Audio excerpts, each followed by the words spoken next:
শুভ সকাল বন্ধুরা, এই দেখো চলে এসেছি নতুন দিনে নতুন আর একটা ভিডিও নিয়ে।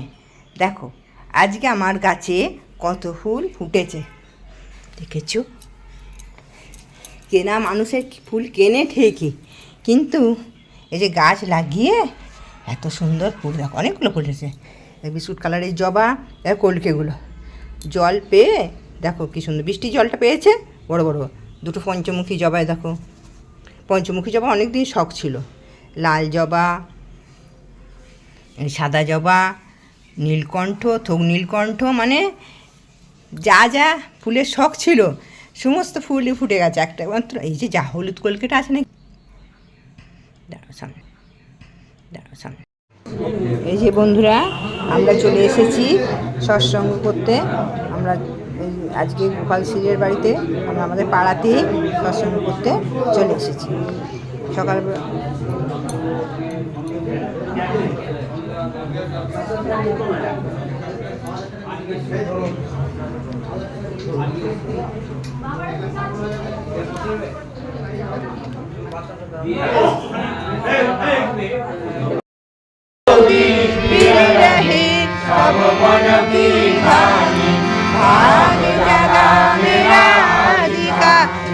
शब्द गुहाई राधा स्वामी नाम का मोहि भेद न जाई। ऊंचा से ऊंचा देश है और ठिकानी, बिना संग पाए नहीं। বিশ্বাসীকে অনুসরণ করো, ভালোবাসো, তোমারও বিশ্বাস আসবে। আমার বিশ্বাস নেই এই ভাবের অনুসরণে মানুষ হীন বিশ্বাস হয়ে পড়ে। বিশ্বাস নেই এমন তো মানুষ নেই। যার বিশ্বাস যত গভীর তত উচ্চ, তার মন তত উচ্চ, জীবন তত গভীর। যে সতে বিশ্বাসী সে সৎ হবেই, আর অসতে বিশ্বাসী অসৎ হয়ে পড়বে। শ্রী শ্রী ঠাকুর অনুকূলচন্দ্রের পথের গরিবন্ত থেকে বাণী পাঠ করেছি। তুমি যাহার নিকট উপকার পাইতেছ, তাহার সমীচীন উপকার করাই যদি তোমার সহজ স্বার্থ হইয়া না দাঁড়াইল, বঞ্চনার ধিক্কার হইতে তোমাকে কে বাঁচাইবে? গান সংখ্যা 111। শ্রী ঠাকুরের নারায়ণকে প্রার্থনা করিও না, উহা বরং পাওয়ার অন্তরাল। কিন্তু তোমার সেবা যদি তাহাকে জীবনে যশে বিবর্ধনে উন্নত করিয়া দেয়, এত পাইবে ভরপুর হইয়া যাবে। আর তোমার এমনতর পাওয়ার বিবর্তনে তাহাকে আরো উন্নত উচ্ছল করিয়া তুলিবে।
তাহলে কেন এনাম? এ নামের উপকারিতা প্রথম যেটা আমার মনে হয়েছে সেটা হচ্ছে অন্তরের বিষটাকে নির্মূল করতে চেয়েছেন। আমি ঠাকুরকে দেখি নাই, তার কথা শুনেছি ওই ভিডিওতে, তাই এখানে হয়তো উপস্থিত কাকা আছেন একজন, তিনি দেখেছেন। তা শুনেছি যে ঠাকুর ওই যে মণি বলে ডাকতেন, অমনি, তাতে মানুষের ভেতরটা উন্মুক্ত হয়ে যেত। দেখুন, আমরা অনেক ভাগ্যবান যে এই কলিযুগে এসে আমরা ঠাকুরকে পেয়েছি, এবং ঠাকুর তার পরম্পরা রেখে গেলেন রেত ও শরীরে। আচার্য আচার্যই হচ্ছে গিয়ে এখন কমান্ডার। আমরা মহাভারত পড়েছি, সেখানে দেখা যাচ্ছে যে এই মহাভারত পর্বে শ্রীকৃষ্ণ আর তার অক্ষয়ণী সেনা, তার দুর্যোধন চেয়ে নিচ্ছে কি যে তোমার ওই অক্ষয়ণী সেনা মায়েরা, আর অর্জুন কি চেয়ে নিচ্ছে? মায়া। আবার দেখুন সেখানে কমান্ডার অর্জুনের সঙ্গে এটা বলে নিচ্ছে যে দাদা বাবু, তুমি আমায় চাইছো, আমি তোমার সঙ্গে থাকতে পারি, তোমার রথী হিসেবে আমি যুদ্ধ করব। ভেবে দেখুন। আর সেই কৃষ্ণের অক্ষয়ণী সেনা দুর্যোধন নিচ্ছেন, এবং সেখানে দেখা যাচ্ছে যে রথী মহারথী মানে যাচ্ছে তাই ব্যাপার, সব হাইড্রোজেন পরমাণু সব রয়েছে, তাদের মৃত্যু নেই। হ্যাঁ, এরকম সমস্ত রয়েছে বিশ্ব থেকে আরম্ভ করে। তো যখন এই যুদ্ধ শুরু, তো অর্জুন আত্মীয় পরিজন, না না দরকার নেই। কৃষ্ণ কমান্ডার, তিনি বলছেন, কে তুমি? তুমি আমাকে চেয়ে নিয়েছো, আমার কথা শোনো, আমার হুকুম তামিল করো, যুদ্ধ করো। এবং অষ্টম অধ্যায় তিনি দেখিয়ে দিচ্ছেন যে দেখো, তুমি যাদের বিরুদ্ধে যুদ্ধ করবে তার আগেই মনে আছে। অনেক সময় অনেকে বলে যে এই আমাদের হিন্দুরাই যে ওগুলো গল্প, আবার বলে যে আপনাদের কৃষ্ণ মশাই ছল কপট। কর্ণকে যখন মারছেন সেই জায়গাটা যদি করেন তাহলে দেখা যাবে কিন্তু অন্যায়, কিন্তু কোথায় অন্যায়? যখন অর্জুন বলছে অন্যায়, তার হাতে অস্ত্র নাই, গান্ডিব নাই, বলছে আমি তোমার কমান্ডার, মানে গুরু, আমি তোমায় নির্দেশ করছি, মান চালাও। তাহলে দেখা যাচ্ছে আমাদের এই যে আজকে পৃথিবীর যে অবস্থা, তাহলে একমাত্র ভূমি সম্বল সেই স্বয়ং ভগবান কৃষ্ণ, সেই বিষ্ণু, তিনি এসেছেন আমাদের গুরু রূপে। কে কি বললো আমরা দেখবো না, আমরা শুধু দেখবো তিনি কি বলেছেন, আমরা তা ফলো করে চলবো। এবং তার জন্য তিনি প্রতিনিধি রেখে গেছেন আচার্য। আমরা যেটা বুঝতে পারবো না, আমরা সব সেখানে গিয়ে, এখন তো আবার ওই বিভু বললো ফোনেতেও পাওয়া যাচ্ছে উত্তর, তাহলে আমরা তা জানবো এবং কেমনভাবে চলবো, এটাই আমাদের সাধনা হবে। আর তার বলা এগুলো আপনারা জানেন, আমরা প্রত্যেকেই করে থাকি, ইষ্টনীতি, স্বস্তি, সদাচার, এগুলো পালন করা। আর তার নীতি নির্দেশ এলে যেমন ভাবে পারি, যতটা পারি পূরণ করবার চেষ্টা করব। 30শে ভাদ্র সকালে উপস্থিত হয়ে আমরা আনন্দ করবো ঠাকুরকে নিয়ে। এগুলো শেষ করছি। মনে কি বলো, ঠাকুর কি বলতে চেয়েছে বা ঠাকুর কি বলেছে? তাহলে বিষয়টাই দাঁড়ায় যে যখন পুরুষোত্তম আসেন, তার পরবর্তী তিনি যে আচার্য রেখে যাচ্ছেন, সেই আচার্যই গুরু। তাহলে আমাদের বর্তমান আচার্যদের তিনি গুরু। তাহলে আমরা ঠাকুরকে যেমন ভালোবাসি, গুরুকে যেমন ভালোবাসি, আচার্যকে ঠিক তেমনই ভালোবাসি। তাহলে আমি অনেক ক্ষেত্রে দেখেছি যে আমরা গুরু নিয়ে পাগল, বড় মাকে নিয়ে পাগল, বর্দাকে নিয়ে পাগল, কিন্তু ঠাকুরের যে বলা, সেই বলা যে গুরু আচার্যদের, তিনি গুরু, আমরা কিন্তু এটা আমার অনুভূতির মধ্যে হয়েছে, আমার ব্যক্তিগত শেয়ার করছি। আমার মনে হচ্ছে, অনেক ক্ষেত্রে মনে হচ্ছে যে আচার্যদেরকে যেন একটু অবহেলা করা হয়। আমরা ঠিক তাকে ওই যে গুরুকে মাথার উপর রাখি, আচার্যকে দেবকে মাথার উপর রাখতে পারছি না, মানে আমি রাখতে পারছি না। কারণ আমি অনেক ক্ষেত্রে দেখেছি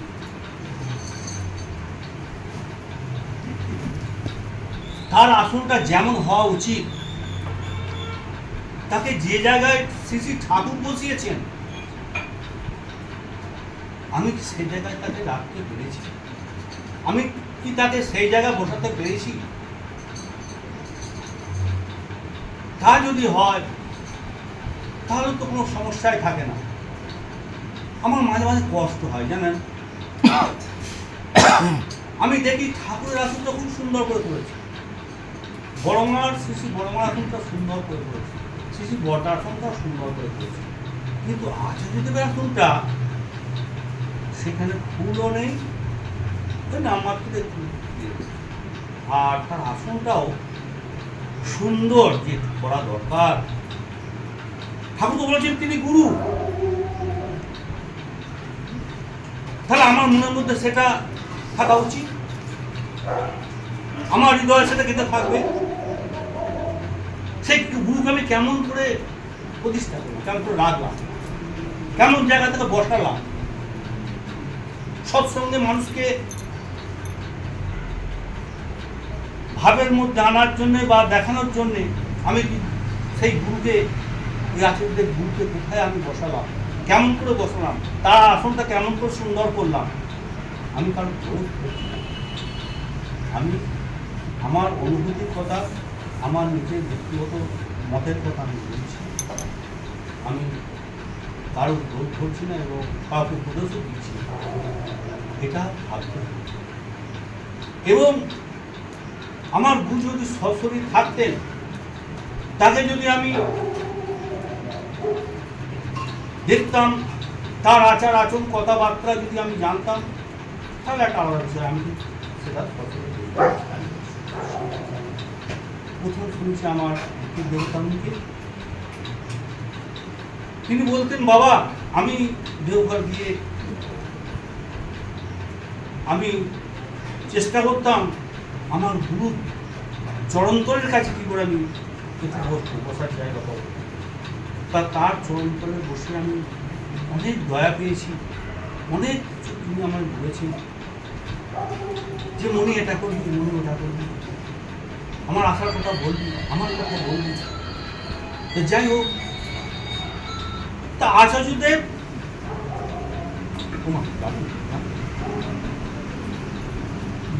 তিনি তার শ্রীমুখে হাতে, আমি বলছি আপনার শ্রীমুখে বলছেন, যখন আবার কেউ ঘরে যাচ্ছেন, তার শ্রীমুখে তো সব শুনছে, তিনি হাঁকুপাকু করছেন। ঠাকুর যেমন একটা মানুষের জন্য হাঁকুপাকু করতেন, আচার্যদেবও সেই মানুষটার কাছে জানতে চাইছেন যে আমি ঠাকুরকে কেমন করে রেখেছি, ঠাকুরের কথা কেমন শুনছি, কেমন মানছি, ঠাকুর পরিবারের কথা কেমন মানছি, অবিনবাবুর কথা কেমন মানছি, আচার্যদের কথা কেমন করে মেনে চলছি। কিন্তু তিনি ওই হাঁকুপাকু করছেন আর শুনছেন, মানুষকে বলছেন, মানুষের কাছে জানছেন। তা আচার্যদেব তিনি যা চাইছেন, যদি ঠাকুর হতেন তাহলে আমি কি করতাম? আমি ভাবছি কিন্তু আচার্যদেব, আমি তাকে গুরুকে মেনে নিতে পারছি না, পারিনি। তা যদি পারতাম তাহলে আমি গুরুকে যেখানে রাখার দরকার, যেমন করে রাখার দরকার, যেমন করে তাকে ভালোবাসার দরকার, যেমন যেমন করলে আমি যেমন যেমন গুরু হলে করতাম, তেমন তেমন কি আমি আচার্যদেবের সঙ্গে সেই আচরণ, সেই ব্যবহার, সেই রকম তার কথাবার্তা, আচার আচরণ সব কিছু জেনে শুনে বলছি, এগুলো ভাবা দরকার, এগুলো ভাবতে হয়। এই ভাবতে ভাবতেই প্রেম আছে, ভালোবাসা। ভালোবাসাটা অত সহজ জিনিস নয়, ভালোবাসাটা বড় কঠিন। ভালোবাসতে বাসতে ভালোবাসা হয়, আর আচরণের মধ্যে দিয়ে সেটা পরিস্ফুট হয়। তো যাই হোক, আমরা বর্তমানে তিনি যে নির্দেশ দিয়েছেন সেগুলো মেনে চলব।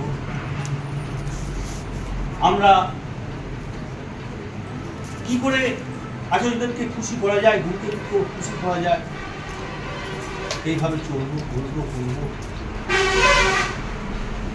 এখন শ্রী শ্রী ঠাকুরের জন্মদিন 30শে ভাদ্র, আমরা সবাই জানি। 30শে ভাদ্র শুভ তালনবমী তিথিতে শ্রী শ্রী ঠাকুর অনুকূলচন্দ্র এই ধরাধামে এসেছিলেন। তার জন্মের দিনটা 30শে ভাদ্র। সেই 30শে ভাদ্রটা আমরা সমস্ত কেন্দ্র, মন্দির, বাড়িতে সব জায়গায় পরিপালন করার চেষ্টা করি বা করি। তা ঠাকুর যে 30শে ভাদ্র ঠাকুরের জন্মদিন, সেটা আমরা মন্দিরে কেমন করে পালন করব, সেটা প্রত্যেকেরই ভাবা দরকার। ভেবে সেই রকম একটা অনুষ্ঠান করা দরকার বলে আমার মনে হয়। সেখানে আমরা একটা সাধারণ অনুষ্ঠান করব, না গুরুর জন্মদিনের অনুষ্ঠানটা পালন করব, এটা ভাবতে হবে।